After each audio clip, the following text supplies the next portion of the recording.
because it comes up a lot. Even today, it came up in anticipation of this. I mean, you do some tweets that seem to be, or at least give support to some who would call others conspiracy. Well, yes, but I mean, honestly,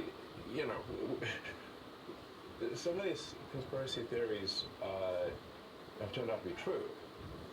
Which ones? Well, like the Hunter Biden laptop. That's true.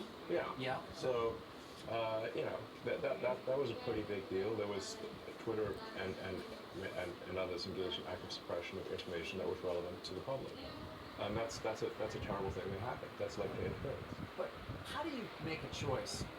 You don't see, I mean, in terms of when you're going to engage. I mean, for example, even today, Elon, you tweeted this thing about George Soros.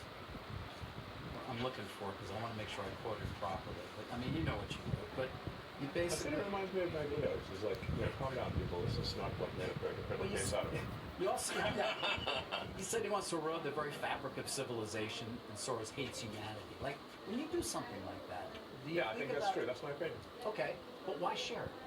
Why share it? Especially, why share it when people who buy Teslas may not agree with you, advertisers on Twitter may not agree with you? Why not just say, hey, I think this. You can tell me, we can talk about it over there, you can tell your friends, but why share it? Why? I mean, this is freedom of speech. I'm allowed to say what I want. You absolutely are, but I'm trying to understand why you do, because you have to know it's got it puts you in the middle of a partisan divide in the country. It makes you a lightning rod for criticism. I mean, do you like that? People today saying he's an anti-Semite. I don't think you are. No, definitely. I'm like a pro-Semite, if anything. I believe that probably is the case. Yes. But why would you even introduce the idea then? That would be the case. I mean, we don't want to make this a George Soros interview. No, God no. I don't want to at all. But what I'm trying, even came up though in the annual meeting. I mean, do your tweets hurt the company? Are there Tesla owners who say, I don't agree with his political position? And I know it because he shares so much. Or there are advertisers on Twitter that Linda Yaccarino will come and say, you gotta stop, man. Or, I can't get these ads because of some of the things you tweet.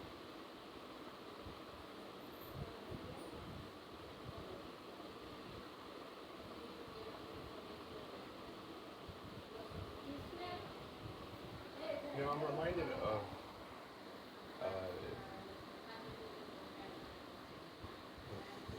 Stephen the Princess Bride, great movie, where he confronts the person who killed his father, and he says,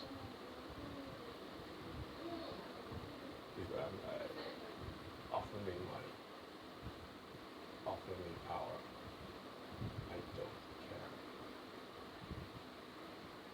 See, you just don't care. You want to share what you have to say. I'll say what I want to say, and if the consequence of that is losing money, so be it. Okay.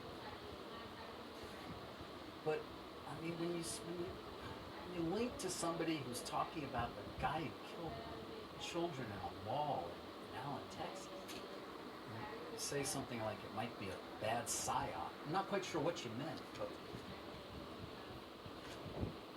Oh, in that particular case, there was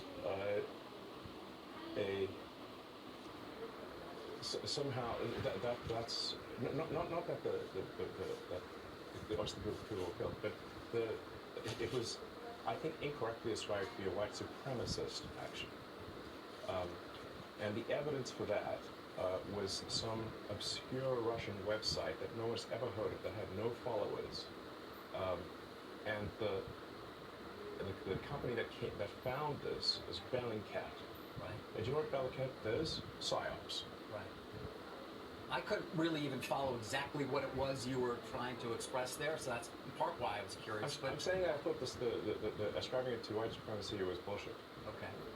And that the information for that came from an obscure Russian website and was somehow magically found by Bellingcat, which is a company that does PSYOPs. And there's no proof, by the way, that he was not. There's no. I would say that there's no proof that he is. And that's a debate you want to get into on Twitter? Yes. Because we should not be ascribing things to white supremacy if it's false.